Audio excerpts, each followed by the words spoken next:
Hello everyone, this is Muhammad Tuhami from Midway Simplicity and welcome to a new episode of the Midway Decluttering Show where you will find great tips and insights on how to declutter your first 100 items. And I have a very special guest today and I tried to to get in touch with him since a long time and I feel honored and I'm so glad that I finally could meet him online. He is Colin Wright, a man with diverse experience, a very interesting guy. He's living a very exciting story. He is the face behind the great blog called Exile Lifestyle, and he is also the co-founder of a publishing company called Asymmetrical Press. He's an author, entrepreneur, and full-time traveler. Every 4 months he moves to a new country, and the interesting part is that his readers decide where he goes. Interesting. Colin, it's an honor and pleasure to have you on the call finally. The honor is mine. Thank you so much for having me. Thank you. Well, your readers decide where you go. Are you Yeah. serious about that? Oh, yeah, absolutely. I trust my readers wholeheartedly. And when I started traveling, I was actually that stereotypical American who had a passport but no stamps in it. So I figured everyone else in the world probably had a better idea of where to go than I did. So I thought I'd take their advice. Awesome. So, have you been to Egypt before? I haven't. I've been wanting to go, and I've heard very good things. But So when I do finally make it there. I'm one of your readers now, and I'm telling you where to go next Okay, month. yeah. Oh, cast your votes, and then that way, once I get enough votes and I can finally make it over there, you'll have to tell me all the good places to go. Sure, sure. Just let me know. Absolutely. Awesome.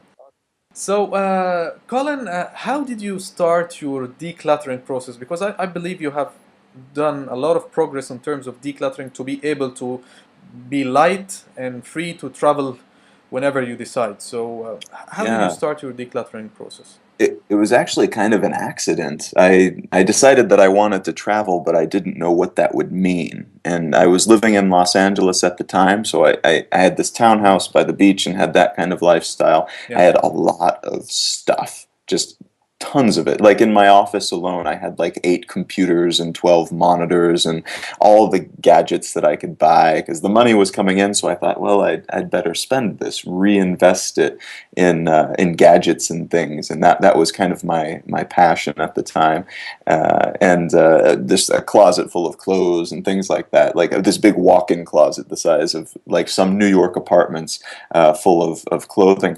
So it was a kind of serious situation, and I realized that if I started traveling and I didn't want to take all of this stuff with me, which obviously would not have been practical, I'd have to put it away. I'd have to store it in a bin until I came back. But I didn't know if I would be coming back. So whether it was a year or 5 years, all of this stuff would be completely obsolete by the time I returned. All of the computers would be old and wouldn't work for the type of work I needed to do. All of the clothing would be like ridiculously out of style. I'd be wearing like big baggy pants, or it would be the equivalent of that, where it would just look quite silly.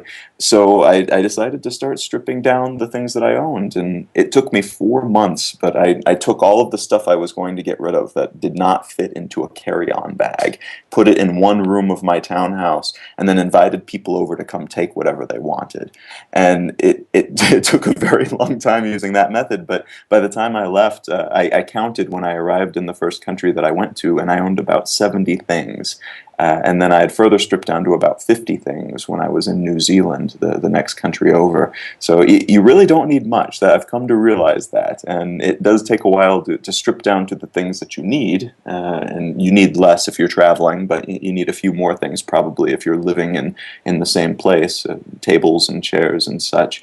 But yeah, it doesn't take much to make you happy and to fulfill those needs, and then above and beyond that, most things are wants. Yeah. And what was your biggest decluttering challenge? The computers. The It computers. sounds very silly, and I had Uh, way too many of them, and I didn't use most of them like ever, but I loved them. it had a special place in my heart, I think, these computers. They were the thing that I invested in and researched and made sure to buy the right ones. Some people have cars, and Yeah. thankfully my habit was not as expensive as that, but it was still expensive, the computer habit. Yeah, you are talking about the Mac, definitely. Some Macs and some PCs. Yeah, I Yeah, had a little because bit of both. I used to build PCs when I was younger, and then I started using Macs when I went to design school. yeah, So I had a passion for both of them. awesome. So now let me share with you some of the challenges that I received from my readers when it comes to decluttering. So one of them is that I have too much stuff, and I just can't think where can I start. This overwhelmed by the number of the things that you want to get rid of. Yeah, and in a lot of cases, I find, and I'm fortunate in this actually. I go on speaking tours sometimes with Josh and Ryan from the minimalists.com, and they share all kinds of great advice. So I'm going to take a page from their playbook with that one. Start small, like start in a bathroom or something small like that, and minimize that room. And just get down to the things that you need. Don't leave anything that's excessive that doesn't provide value. And the benefit of that, the victory that you feel from starting small and accomplishing it in a small space, will give you the momentum that you need to continue to go and to continue into the next room and then the next room and then the next room until eventually you don't have all the clutter. You have just the things that make you happy, just the things that really provide value to your life. Yeah, the challenge with starting small and taking it bit by bit is that is a focus challenge, because how can I maintain my focus till I get rid of all the items that I don't need, because they are too much, and I will take small area here, small area there, and it might take like a couple of years to get Mm. rid of everything Hmm. if I use this method. So maybe you said that you get rid of everything in 4 months, which is a Yeah. great achievement, and this is fast from my point of view. But I think you had the deadline or the pressure of wanting to travel, so you Mm. want to get rid of things as fast as possible. Yeah. But for other people who are just living in their homes and they just want to get rid of the clutter around, so this method will take a long time. So how can I maintain my focus? Well, you could set another type of deadline for yourself. The deadline definitely helps, and it helps if it goes tandem with a goal.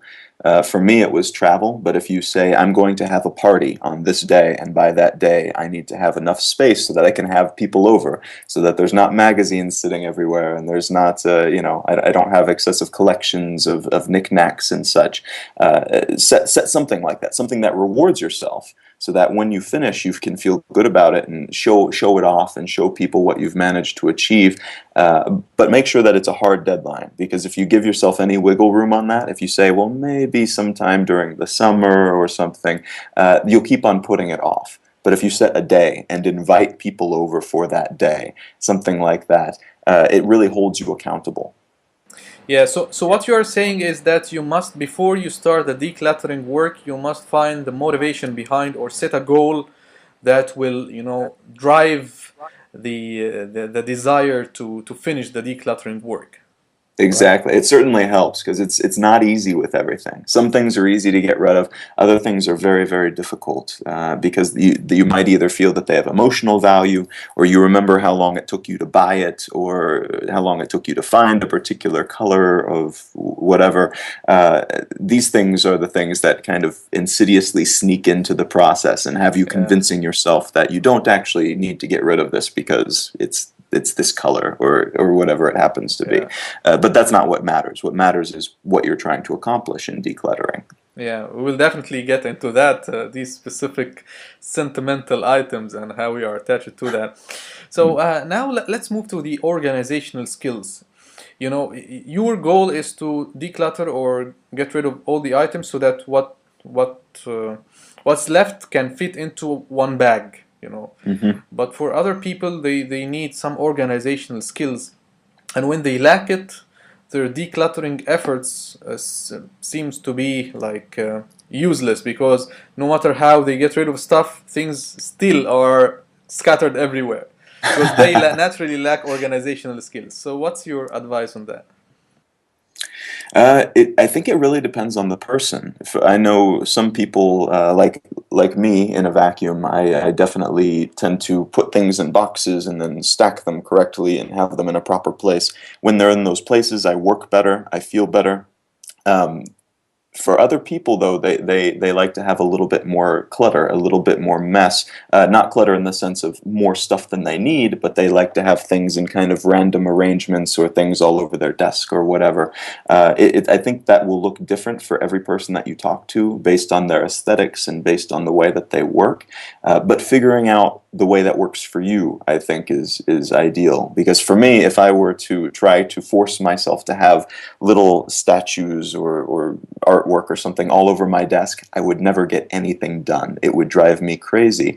And then for other people, though, if they tried to put things in boxes and store them in closets the way that I like to do, it would drive them crazy because they would be like, well, where's all my stuff? How am I supposed to be inspired?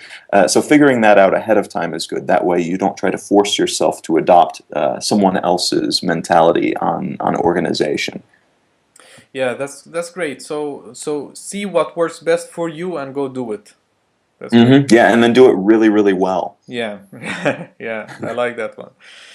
So now some people are really their lifestyle and their work make them really exhausted by the end of the day to do any decluttering work, and they might also have a lot of kids that they need to take care of Mm. or something like that. So how can I find time to declutter among my busy schedule?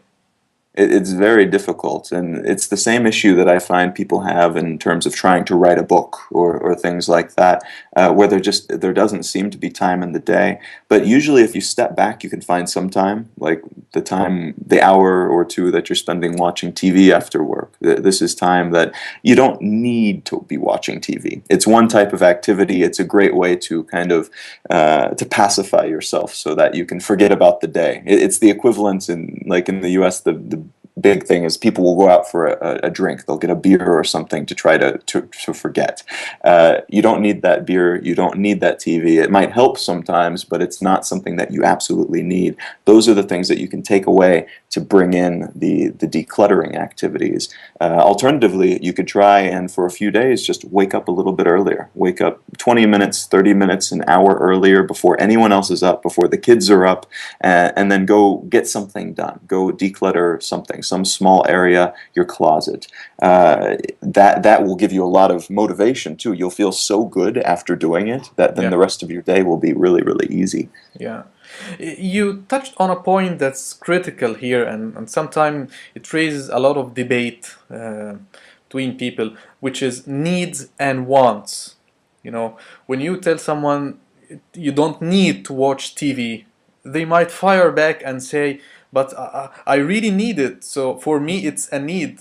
TV for me is something that gets me disconnected and relaxed after a tough day and so on. So from your own point of view, how do you define a need and how do you define a want, so that when we say to people you have to get rid of things that you don't need, they understand what do we mean?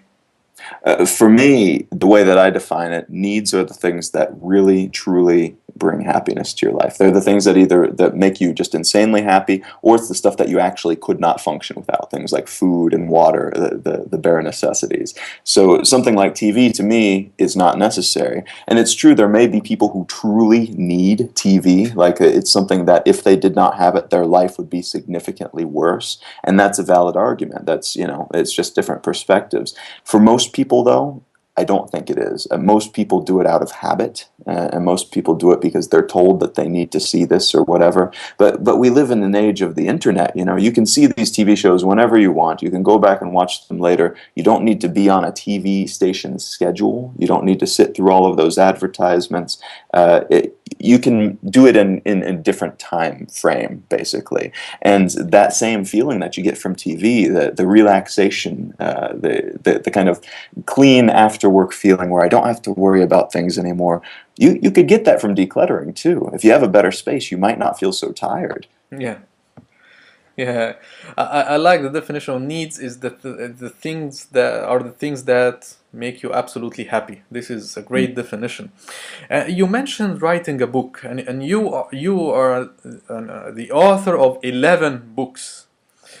So can you give us like an insight on how minimalism or adapting a simple and minimal lifestyle helped you find the time to achieve such a great, goal? Yeah, oh, absolutely. I mean, having just the stuff that I need, just the possessions, just the best relationships, like really optimizing my time in that way and my environment in that way gives me both the resources to do it. So that's the time and the money that I have coming in from things that I'm able to focus on so that I can afford to take the time to write. But then also the experiences, the people that I'm able to have in my life and the travel that I'm able to do. All of these things are possible because I focus on those needs first. I've gotten rid of the excess stuff that I don't need to carry with me. I've gotten rid of the excess activities that I don't need to do, the things that don't bring me value, like watching TV, so that I can focus on doing things like writing. And I've made sure that the things that I do in life in general, like the things like traveling, that gives me so much to write about. It gives me so many new perspectives and things to think about that I have a hard time not writing. And it is something that I really, really, truly enjoy. So making it a focus of my time and of my life and of my energy and of the money that I spend and everything, focusing on those things so dedicatedly, makes it very, very easy to put out a lot of words. And hopefully, usually those words are in the correct order. And then I'm able to publish them as books. Yeah, so I think that I would like to ask you here, which came first? Did you minimalized or simplified your life first, and then you sit and decide, okay, now I have a free time, space, and energy to pursue any goals, and then you decide, okay, I'm going to write some books? Or did you have the purpose or the passion or the goal first, and then you decided that minimalism or simplicity is the only way to get these goals done? I started writing first, but I didn't do a very good job of it. I tried very hard. I wrote very little. I wrote for my blog, and then I started writing a very, very short book. And it took me forever. And part of that is just the basic learning curve. I didn't know what I was doing.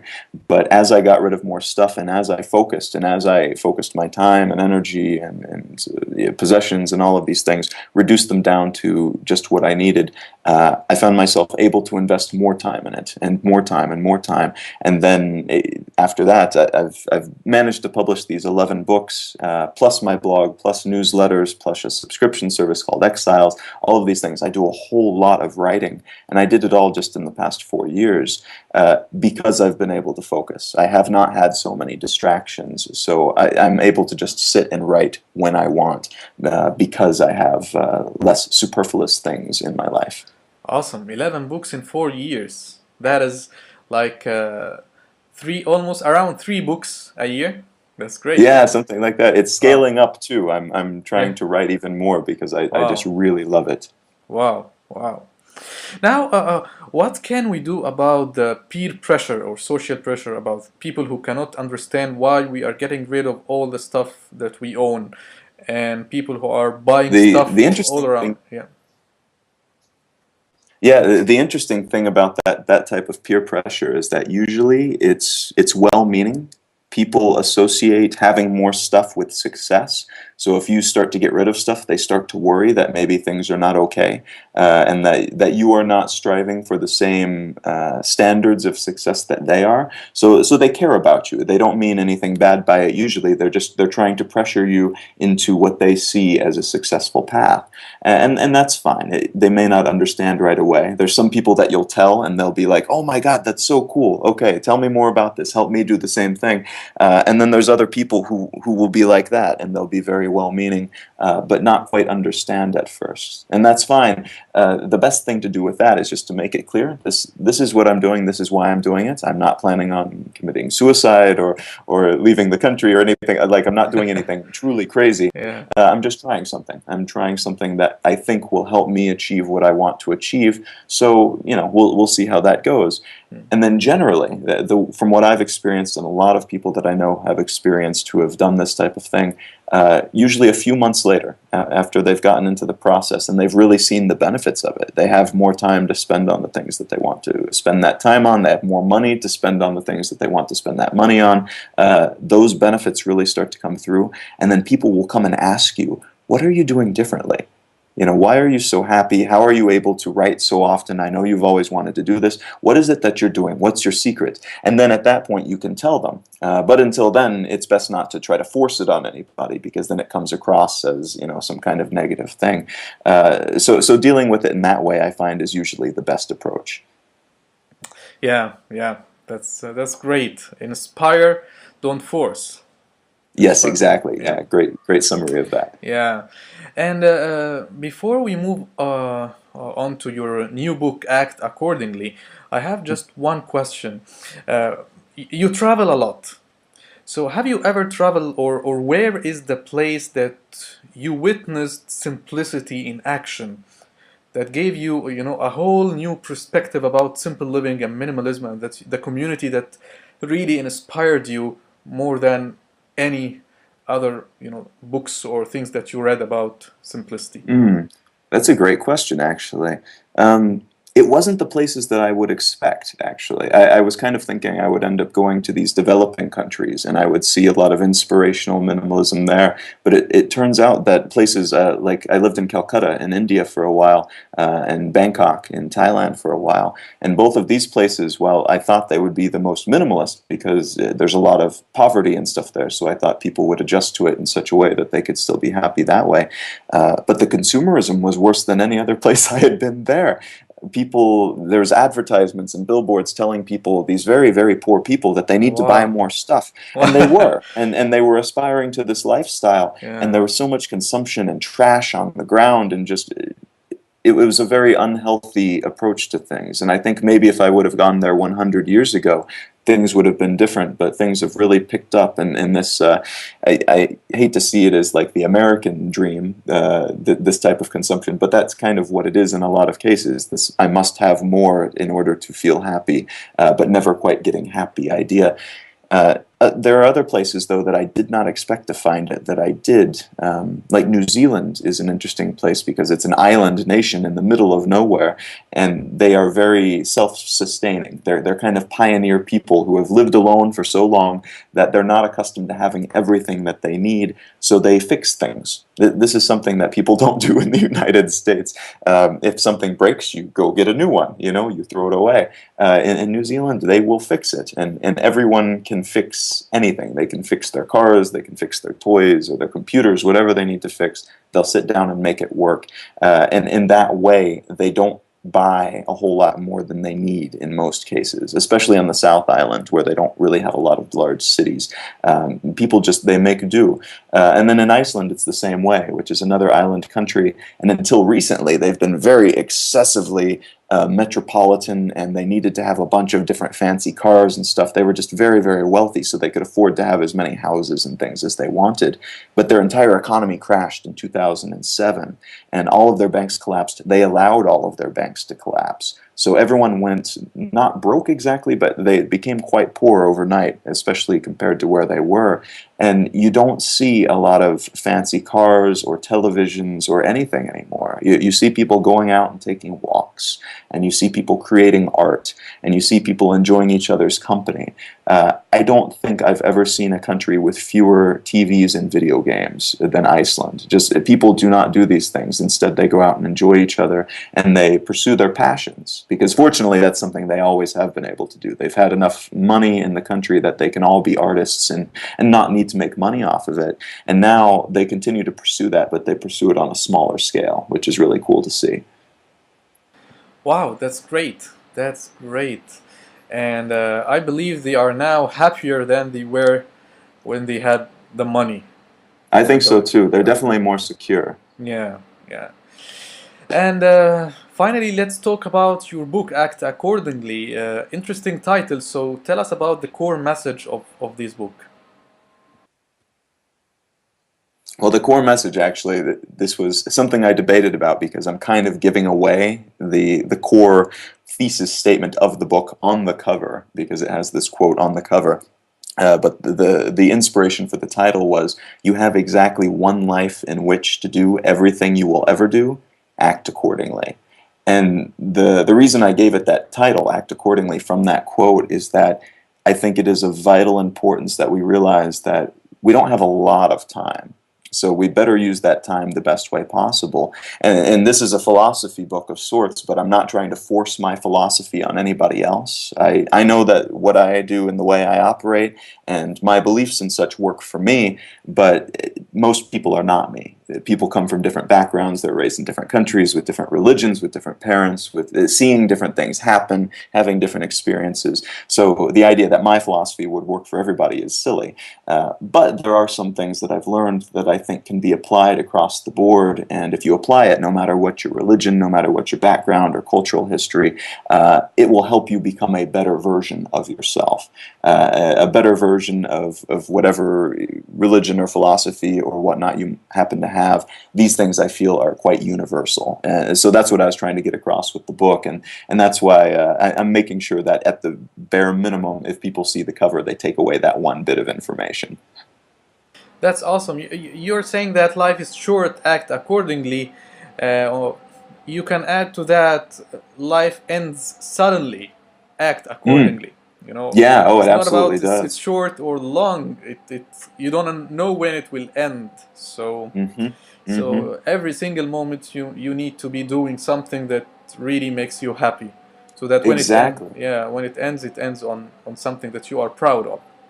Exactly. And yeah, and that's why your message that you're talking about here, the minimalism thing, being able to declutter your life as a holistic type of approach, it's so vital because otherwise you're going to be wading through all this stuff that doesn't matter, all the possessions and trying to earn these possessions, and all the relationships and all the activities, these things that don't make you happy at all. And it's not that it's going to be a cakewalk. It's not that you can quit your job today and go out and run through the wilderness and just be totally fine. I'm not telling people that they need to do that, but I am telling people that if you focus more on the things that matter and realize that there are other things that don't matter so much, you won't work so hard for stuff that doesn't matter. Instead, you'll be working hard toward things that do, and so more of your days will be very good days. That's kind of the end result, hopefully, if you're doing it right. Yeah, yeah. Is there a final quote that you would like to leave us with in this call? Inspirational quote. Um, well, yeah, the book title one definitely is the one that I'd love people to take away. But I would add to that the best way to do it really is to take a step back and really genuinely, truthfully ask yourself what matters. Because very often too we'll say, oh, well, I'm going to meditate or something, and pretend to get into something and touch something on a deeper level, but that's kind of a trend too in a lot of ways. But if you really take the time and sit back and say, these are the things that make me incredibly, crazily happy. Like I could not live without these things, and I want more of these types of things. It becomes very, very clear what is important in your life and what is not, because everything else then is not as important as this right here. And then just do whatever you can to get there. And in most cases, that will mean focusing more on that and less on the other things. It becomes a very, very easy thing to move toward a goal when you know that it's an important goal. Wow, wow, that's amazing, Colin. You have a lot of great insights. Thank you very much for being my guest today. It has been such an honor and pleasure to have you. Thank you so much for having me. It's been great. Thank you so much. Take care. Bye.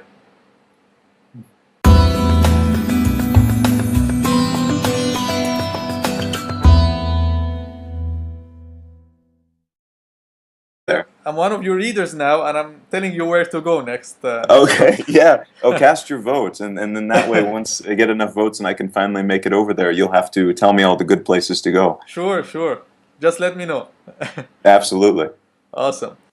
So, Colin, how did you start your decluttering process? Because I believe you have done a lot of progress in terms of decluttering to be able to be light and free to travel whenever you decide. So, how did you Yeah. start your decluttering process? It was actually kind of an accident. I decided that I wanted to travel, but I didn't know what that would mean. And I was living in Los Angeles at the time, so I had this townhouse by the beach and had that kind of lifestyle. I Yeah. had a lot of stuff, just tons of it. Like in my office alone, I had like 8 computers and 12 monitors and all the gadgets that I could buy because the money was.